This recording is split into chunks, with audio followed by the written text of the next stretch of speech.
इस धरती में कोई भी ताकत उस आइडिया को इम्प्लीमेंट करने से नहीं रोक सकती जिसे लागू करने का सही वक्त आ गया है।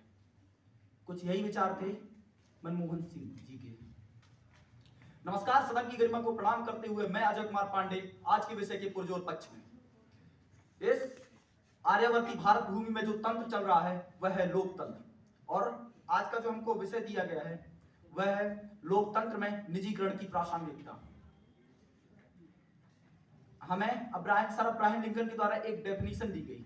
लोकतंत्र वह तंत्र है जिसमें जनता के लिए, जनता के द्वारा। सन 1991 के पहले तक हमने निजीकरण को अपने व्यक्तित्व में नहीं अपनाया। उसका परिणाम जानते हैं क्या निकला? उसका परिणाम यह निकला कि हमारी भारत भूमि के जितने भी लोग हैं, जितनी भी जनता है, वो भुखमरी के तौर पर पहुंच गई। हमारे देश में इतनी फंडिंग बची थी कि केवल 15 दिन का हम खाना आयात कर सकते थे, 15 दिन की चीजें आयात कर सकते थे। यह था जनता के लिए तंत्र, जनता का तंत्र। वहीं पे जब 1991, उससे पहले क्या हुआ कि हमने 67,000 किलो सोना जाकर के हमें स्विट्जरलैंड और इंग्लैंड में जाकर के गिरवी रखना पड़ा सबसे पहले, तब भी हमारी अर्थव्यवस्था लाइन पर नहीं आई। लेकिन जब हमने एलपीजी के रिफॉर्म को 1991 में, उस टाइम पे पीवी नरसिम्हा राव सर जो थे वो प्रधानमंत्री थे और मनमोहन सिंह वित्त मंत्री थे। उन्होंने जब एलपीजी रिफॉर्म लाया उसके बाद हमारी देश की अर्थव्यवस्था को देखिए। जब हम उस टाइम पे भुखमरी के शिकार थे, वहीं आज देखिए 30 साल बाद, अब जब तालिबान का शासन आया था, लोग भुखमरी के शिकार थे, तब हमने विश्व को खाना बांटा। जब रसिया और यूक्रेन का वॉर चल रहा था, तब हमने कितने लोग, न जाने कितने लोगों को खाना बांटा, गेहूं कितना ज्यादा हमने दिया। कहीं ना कहीं तो अंतर आया है ना। जो वर्ल्ड बैंक उस वक्त हमको कर्ज देने से मना कर रहा था, उस वर्ल्ड बैंक में आज हमारी 4% हिस्सेदारी है। जिस आईएमएफ ने हमको कर्ज देने के लिए एलपीजी का ठप्पा ठोका था, भैया ने बताया अभी जैसा कि उस टाइम पे हमने जो गलती कर दी, वो गलती नहीं थी, वो एक ड्रास्टिक चेंज था जिसके कारण आज हम खड़े हुए हैं। आज उस टाइम पे हमारी अर्थव्यवस्था इतनी ज्यादा बिगड़ी हुई थी, आज वही अर्थव्यवस्था 148 लाख करोड़ के साथ विश्व की 5वीं सबसे बड़ी अर्थव्यवस्था बनकर के बैठी हुई है। और यकीनन आज अगर हम इस प्राइवेटाइजेशन को पूरी तरह से अपनाएंगे तो वो दिन दूर नहीं जब विश्व की सबसे बड़ी अर्थव्यवस्था भारतीय भूमि से निकलेगी। चाइना ने हमसे पहले अपनाया था और वो आज हमसे बड़ा है, तो क्या ये गलती थी? गलती तो वो थी जो हमने उस 30 साल तक नहीं अपनाया था।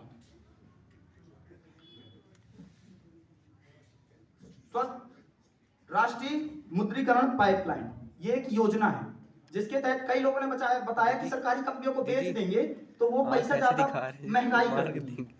अच्छा, पहले इंटरनेट की सुविधा जो थी गवर्नमेंट सेक्टर के अंदर क्या किया, 2G का नेटवर्क पहुंचा पाना, बड़े बड़े कार्यालयों तक पहुंचा पाना मुश्किल था।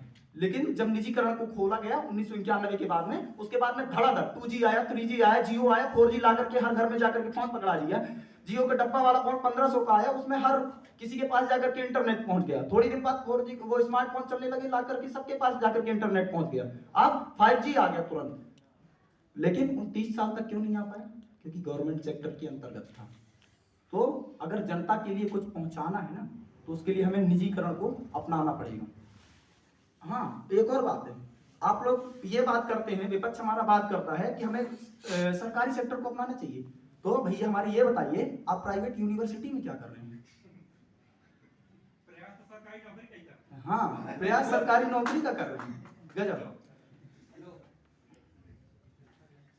जो मतलब आपको भी जाकर के पढ़ना चाहिए था, पर आपको उसकी वास्तविकता पता है। आपको पता है कि हमारे सरकारी स्कूलों की कंडीशन क्या है। आप जाकर के देखेंगे सरकारी स्कूल में, वहां पे बिल्डिंग ऐसी रहेंगी जिनमें 10-10 साल से पुताई नहीं हुई है। ऊपर छत की सीलिंग, कई बार हमने समाचार में आया कि छत की सीलिंग गिर जाने से बच्चों की मौत हो गई। वहां पे ब्लैक बोर्ड आधा कटा हुआ रहेगा जो कि 30 साल पहले बनाया गया था, उसमें भी न जाने इस संग वो ला करके वो हार्ट वार्ट का डायग्राम बना करके ऐसे विद्यालय हमको मिलते हैं। पर आप AKS विश्वविद्यालय की दीवारों को देखिए, कहीं भी एक लाइन यदि खिंची मिल जाए। प्राइवेट में ऐसा कोई कर नहीं सकता। गवर्नमेंट संपत्ति को देखेंगे, वहां पे जाकर के लोग राशि, वहां पे अगर पीला कलर पोता गया है, अच्छा ग्रीन कलर पोता गया है, तो वहां पे कुछ देर बाद देखने को मिलता है हमको कि वहां पे लाल कलर से अपने आप जाकर के खून की उल्टियां कर देते हैं लोग। लेकिन वही प्राइवेट सेक्टर में कोई करता है ऐसा? कोई नहीं करता।